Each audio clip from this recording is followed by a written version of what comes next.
দর্শক আসসালামু আলাইকুম। 12 জুলাই শনিবার কেমন থাকবে আবহাওয়া? দক্ষিণবঙ্গ এবং আসাম ত্রিপুরা কেমন থাকবে আবহাওয়া? এই মুহূর্তে লাইভ আপডেটে দেখছি সিলেটের দিকে কিন্তু বৃষ্টি আছে, ময়মনসিংহের কিছু অঞ্চলে হালকা মাঝারি বৃষ্টি, মালদাতে বৃষ্টি রয়েছে, মৌলভীবাজার, লাখাই, কিশোরগঞ্জ, কাপাসিয়াতে বৃষ্টি নেই, কিন্তু মৌলভীবাজার, কিশোরগঞ্জ, লাখায় বৃষ্টিপাত রয়েছে। ঢাকার দিকে বৃষ্টি নাই এবং একদিকে কুমিল্লা, ফরিদগঞ্জ, সেনবাগ, মতিরহাট, ফটিকছড়ি উপজেলা এদিকটা হালকা মাঝারি ঝিরি ঝিরি একাধ পড়লে বৃষ্টি অবশ্য হবে না। এদিকে লক্ষ্য করে 12 তারিখ আমরা লাইভ আপডেটে লাস্ট 12 ঘন্টায় দেখতে পাচ্ছি। সাতক্ষীরা, খুলনা, পিরোজপুর, শ্যামনগর, মাথাবাড়িয়া, কলাপাড়া হালকা মাঝারি বৃষ্টি, বরিশাল, মাথাবাড়িয়া এদিকটায় লোহাগলা এবং যশোর এদিকটা হালকা মাঝারি বৃষ্টি, শৈলকুপা, মেহেরপুর এবং দেখতে পাচ্ছি পাবনাতে হালকা মাঝারি বৃষ্টি রয়েছে, নাগারপুর, রাজশাহী, সিংড়া এদিকটা হালকা মাঝারি এবং বৃষ্টি কিন্তু আমরা দেখতে পাচ্ছি রংপুরের দিকে কোনো বৃষ্টিপাত নেই এবং সিরাজগঞ্জে বৃষ্টি নেই।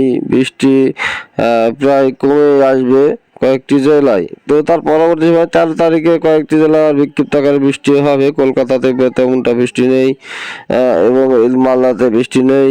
এবারে মুর্শিদাবাদে হালকা মাঝারি বৃষ্টি, বেশি বৃষ্টি নেই। শিলিগুড়িতে, আলিপুরদুয়ারেও বৃষ্টি নেই। শিলচরের দিকে বৃষ্টি রয়েছে হালকা মাঝারি। তো এবারে আমরা চলে যাবো মেঘমালাতে। মেঘ কি থাকবে সেদিনকে লক্ষ্য করে দেখে নিই। আমরা মেঘমালাতে গেলে দেখতে পাচ্ছি মেঘমালাও তেমনটা থাকবে না, 10টার পরবর্তী সময় থাকবে, বিকেলের দিকে মেঘটি বাঁধবে। এই মেঘে হালকা মাঝারি বৃষ্টি থাকবে, তাও তেমনটা বৃষ্টি নেই। 12 তারিখে লক্ষ্য করে মেঘমালাও একটু অল্প থাকবে। তার পরবর্তী আমরা তাপমাত্রাতে দেখবো 12 তারিখে। তো তাপমাত্রাতে গেলে ঢাকায় 32 ডিগ্রি 1 ডিগ্রি সেলসিয়াস তাপমাত্রা বাড়তেছে, তার মধ্যে একটু রৌদ্র তাপমাত্রা আবহাওয়া দেওয়া যাবে।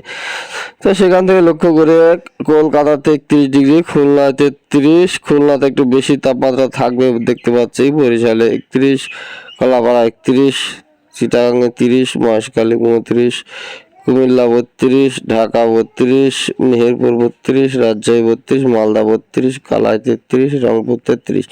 তো যাই হোক 32-33 ভিতরেই তাপমাত্রা থাকবে। তো এরকম নতুন নতুন ভিডিও পেতে অবশ্যই দয়া করে চ্যানেলটি সাবস্ক্রাইব করে পাশে থাকবেন। ধন্যবাদ সবাইকে।